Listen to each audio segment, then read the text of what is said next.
Chase স্টেডিয়ামে leagues কাপের match, প্রতিপক্ষ নেকাক্সা। ম্যাচের মাত্র ১১ মিনিট পেরিয়েছে, হঠাৎই চোট পেয়ে মাঠে লুটিয়ে পড়লেন লিওনেল মেসি। এরপর আর খেলা চালিয়ে যেতে পারেননি ইন্টার মায়ামির এই আর্জেন্টাইন তারকা। বাধ্য হয়েই মাঠ ছেড়ে গেছেন তিনি। ঘটনাটা বাংলাদেশ সময় গতকাল ভোরের। নেক্সাসার সঙ্গে ২-২ সমতার পর টাইব্রেকারে ৫-৪ গোলে ম্যাচটা জিতে নিয়েছে ইন্টার মিয়ামি। লিগস কাপের গ্রুপ পর্বে ইন্টার মিয়ামির এটা ছিল দ্বিতীয় ম্যাচ, আর এই ম্যাচের মধ্যেই সবচেয়ে গুরুত্বপূর্ণ প্লেয়ারকে হারিয়ে ফেলেছে তারা। ৩১ আগস্ট ফাইনালের মধ্য দিয়ে শেষ হবে এবারে লিগস কাপ। তবে সেই ফাইনাল পর্যন্ত ইন্টার মিয়ামি যেতে পারুক আর না পারুক, মেসিকে সম্ভবত বাকি টুর্নামেন্টে আর পাওয়া যাবে না বলেই শঙ্কা করা হচ্ছে। ম্যাচ চলাকালে আক্রমণে যাওয়ার সময় দুই নেকাক্সা ডিফেন্ডারের ট্যাকেলে পড়েন মেসি। এরপরই হাত দিয়ে ধরে বসেন নিজের ডান পায়ের হ্যামস্ট্রিং। ইউএসএ টুডের খবরে বলা হয়েছে এটা সম্ভবত মেসির হ্যামস্ট্রিংয়ের সেই পুরনো চোট, যার কারণে আগেও তাকে ভুগতে হয়েছিল। ইন্টার মিয়ামি এখনও আনুষ্ঠানিকভাবে মেসির চোট নিয়ে কিছু জানায়নি, তবে যুক্তরাষ্ট্রের বিভিন্ন সংবাদ মাধ্যম বলছে তাকে দীর্ঘ সময়ের জন্যই মাঠের বাইরে চলে যেতে হতে পারে।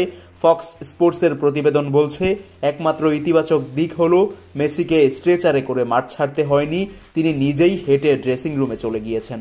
দ্য সকার বিজনেসের আরেক প্রতিবেদনে বলা হয়েছে এই চোট মেসিকে ৩ থেকে ৪ সপ্তাহের মতো মাঠের বাইরে রাখতে পারে। যদি তাই হয় তাহলে শুধু লিগস কাপ নয়, আগস্টের বেশ কয়েকটি MLS তথা মেজর লিগ সকারের ম্যাচেও মেসিকে পাওয়া যাবে না। লিগস কাপের গ্রুপ পর্বের শেষ ম্যাচটি ৬ আগস্ট মেক্সিকান ক্লাব পিউমাস ইউনিয়নের বিপক্ষে।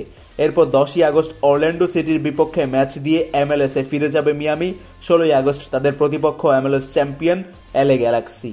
আগস্টের বাকি দুই ম্যাচে ডিসি ইউনাইটেড ও শিকাগো ফায়ারের বিপক্ষে খেলবে লিওনেল মেসির মিয়ামি। এখন সত্যিকার অর্থেই দেখার বিষয় হচ্ছে মেসির চোট আসলে কতটা গুরুতর, আর সেটা জানা যাবে মেডিকেল রিপোর্টটা আসার পর। সো মেডিকেল রিপোর্ট আসা পর্যন্ত আমাদেরকে অপেক্ষা করতে হচ্ছে অন্তত লিওনেল মেসির চোট কতটা গুরুতর। ৩ থেকে ৪ সপ্তাহের মাঠের বাইরে থাকার যে বিষয়টা বলা হচ্ছে সেটা যদি সত্যিই হয়, তাহলে Lionel Messi, inter Miami, Argentina overall সবার জন্যই আসলে একটা চিন্তার ফ্যাক্টর হতে পারে। কেননা সামনেই বিশ্বকাপ, আর বিশ্বকাপকে সামনে রেখে মেসি নিজের পূর্ণাঙ্গ প্রস্তুতি চোটের কারণে নিতে পারবেন কিনা, কিংবা আদৌ বিশ্বকাপে ফুল ফিট মেসিকে পাওয়া যাবে কিনা, যেহেতু তার পুরনো চোট মাথাচাড়া দিয়ে উঠেছে। সো এই বিষয়গুলো আসলে এখন থেকেই হয়তোবা আলোচনার কেন্দ্রবিন্দুতে চলে আসবে। তবে আমরা চাইব লিওনেল মেসি আসলে যত দ্রুত পারুন সুস্থ হয়ে মাঠের ফুটবলে ফিরুন, কারণ সামনে বিশ্বকাপ, তাছাড়া আর্জেন্টিনার ম্যাচও রয়েছে, আর ইন্টার মায়ামির তো পুরো সিজনটাই সামনে আছে। সো সবকিছু মিলিয়ে মেসির এই ধারাবাহিক ফর্মটা মেসি কন্টিনিউ করতে পারতেন, কিন্তু চোট হঠাৎ করেই বাগড়া বাঁধালো। এখন এই চোট থেকে ফিরে পূর্ণাঙ্গ রিদমে লিওনেল মেসিকে মাঠের ফুটবলে ফিরতে দেখাই সেই পুরনো হ্যামস্ট্রিং এর চোটের বিপক্ষে লিওনেল মেসির সবচেয়ে বড় চ্যালেঞ্জ।